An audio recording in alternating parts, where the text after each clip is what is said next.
Hello, welcome back to my channel. My name is Misty Malcasian. I am the author of these Clockwork Stars. It is release week for this book this week, and as part of my release week content, I wanted to tell you how much I spent on this book specifically. If you want to know the particulars of my author business, startup fees, all of that is in this video, linked above and down below. So if you're interested in costs such as setting up my own author business, LLC, or purchasing the formatting software so that I can make my book look pretty on the inside, anything like that will be in that video.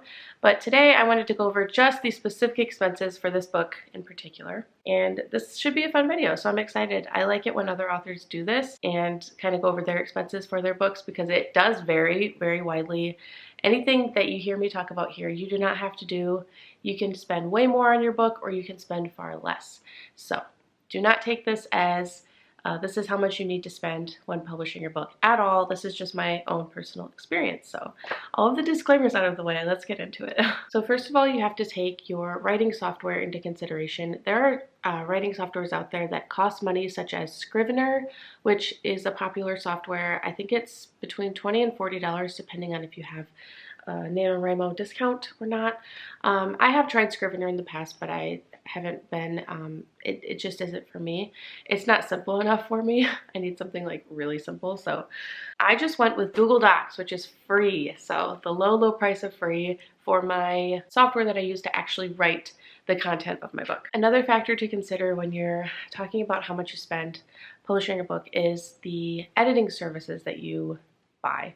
So I knew for this book specifically that I was on a pretty tight budget. When you're publishing your first book as an indie author and you're trying to get your career kind of off the ground, I didn't want to spend so much on this book that I wouldn't be able to make it back. And that was a big consideration for me when I was doing this. So in lieu of paying for editing for this book, I used the services that I have around me.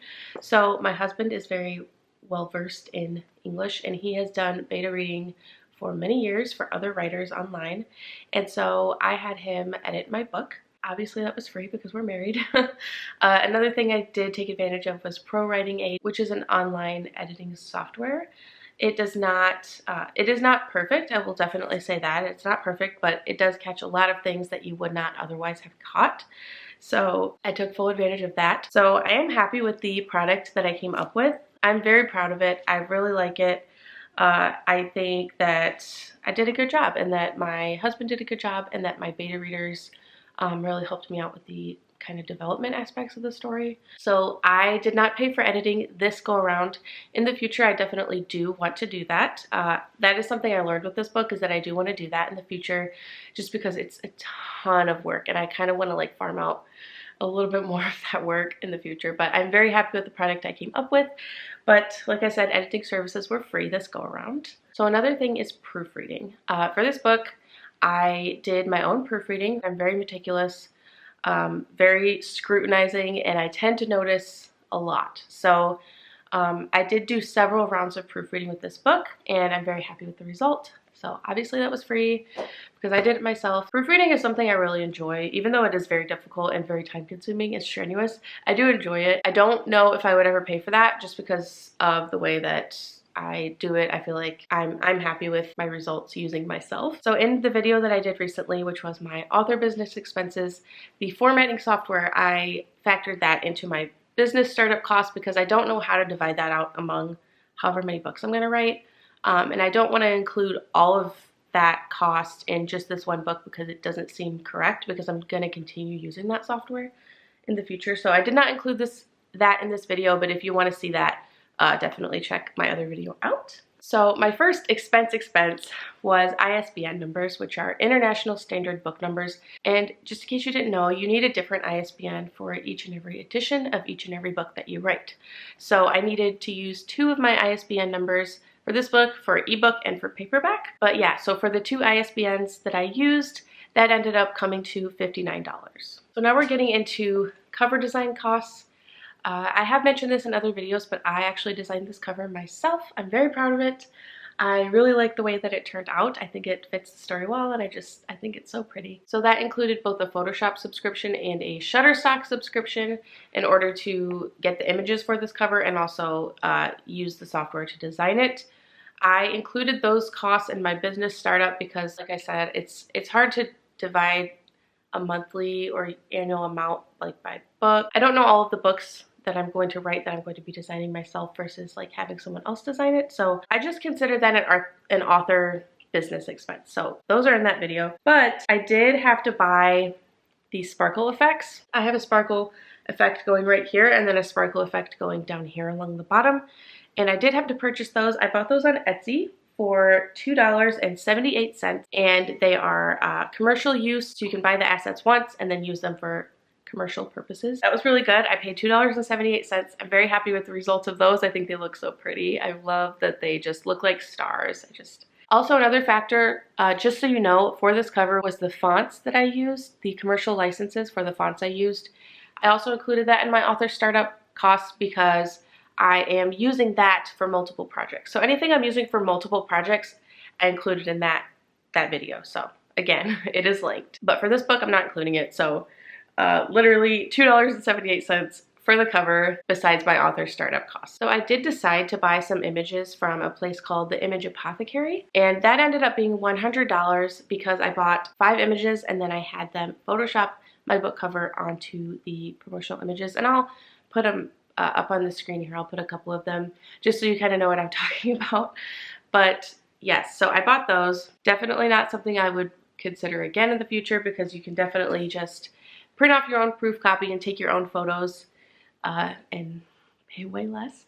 But for this book, for some reason, I decided to do that. So I'm lumping that in here. Oh yeah, the images were $60 and the insertion of my book cover was $40. So that's how that breaks down. So with this book, I really wanted to get some character art made. I just wanted to try it out. I had seen other authors get character art before and it just looked like so much fun. And so I was scrolling through Fiverr one day and I decided to hire an artist on Fiverr to bring one of my characters to life. That ended up being $136.50 because I paid for the art and then I also paid for the commercial license. And this is what the art ended up looking like. So this character's name is Au Claire. He is a character in my book, obviously. And I did get the full face illustrated.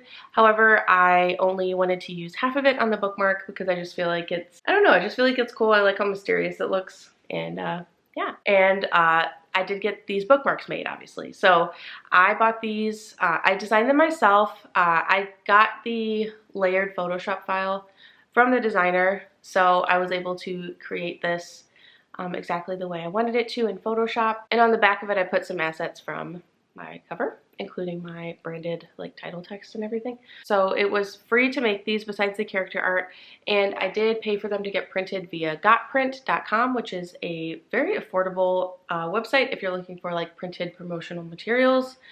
So I paid $30.14 for 250 of these. They came in a box like this, and there are quite a few. Would definitely do again, will definitely do again for future books. I also decided to have some merch designed for my book. So this is an example of what I'm talking about. This is a mug and it's got the logo for the chocolate shop on it. And I designed all of my merch myself, so that was free. However, I did have to buy the merch, obviously. So I got it from Redbubble. I designed everything in Canva myself. It took hours, but I did it myself, and I bought it on Redbubble. So I bought a mug, a scarf, a notebook, a couple of magnets, and a couple of stickers, and a tote bag, and I'm pretty sure that's it. But I bought all of those merch items to use in a like promotional giveaway. So I paid $120.33 for all of that stuff. And that is it. That is all I spent for this book. So total for all the things that I'm counting for just this one singular book was $448.42. Now, I know this seems abysmally low to some people. It also seems high to other people. That's the thing with sharing, like how much you paid online or anything with money is kind of weird because like everyone's different. I know for future books I will probably be spending a lot more than that because like I said, I'll be buying editing services. For some of my books I will be hiring out the cover rather than doing it myself, just depending. So just out of curiosity, I'm going to calculate how many books I would need to sell in order to break even from this amount that I spent. So I ran these calculations for both my ebook version of my book and my paperback version, and only on Amazon because my royalties on other retailers are different, and I'm not gonna sit and like calculate everything, but just for Amazon, for the $448.42, I would need to sell 640 ebook copies just to make that back. And that is because I priced my ebook at $1.99. I did that for many reasons, because it's short, because I'm a brand new author, because I'm an indie author, the genre and what other people price their books, all of that stuff. I priced my ebook at $1.99, so I would need to sell 640 copies because I get a 70-cent royalty for every ebook sale. Now for paperbacks, it doesn't look quite as bleak. If I sold 179 paperbacks, I would make my initial deposit back, and that is because I priced my paperback at $9.99. That is the cheapest I could possibly price it and still make some money. A lot goes into paperback pricing too. It depends on the size of your book, the length of your book, even the paper type of your book, a lot of things. Obviously, what will end up happening is I will sell some ebooks and some paperbacks, so I'm not sure where the figures are going to land there, or if I will ever make the money back that I spent for this book. And honestly, regardless of whether or not I ever do, I'm still very proud of this book. I definitely want to make money with my author career, but I also do realize that this is something that is a long game. It's not something that, you know, you just publish one book and think you're just going to make all this money. It rarely ever happens that way, I've heard. And so I actually harbor no expectations at all. I don't expect to ever earn all this money back, but it is a passion thing for me. It's something that I love, and I'm very proud of this book. For what I spent, I think I did a really great job. I think it's a great product. Yeah, it was a great experience. I'm very, very happy with everything. And thank you so much for watching this video. I would just ask, please be kind in the comments. If you have objections with any of the things that I did, just please remember you don't have to do it like I did. You don't have to buy my book if you don't want to. You don't have to watch my videos if you don't want to. Just please be kind. And just remember that we're all on our own journeys. We all do this the way that we think best at the time. And if you like this video and want to see more content like this in the future, definitely do hit subscribe and stick around, like the video. I will be coming out with more of this self-publishing type of stuff as I continue on in my author journey. So again, my book is available on Amazon and all of your favorite digital ebook retailers. Me and my book wish you a great day. So bye.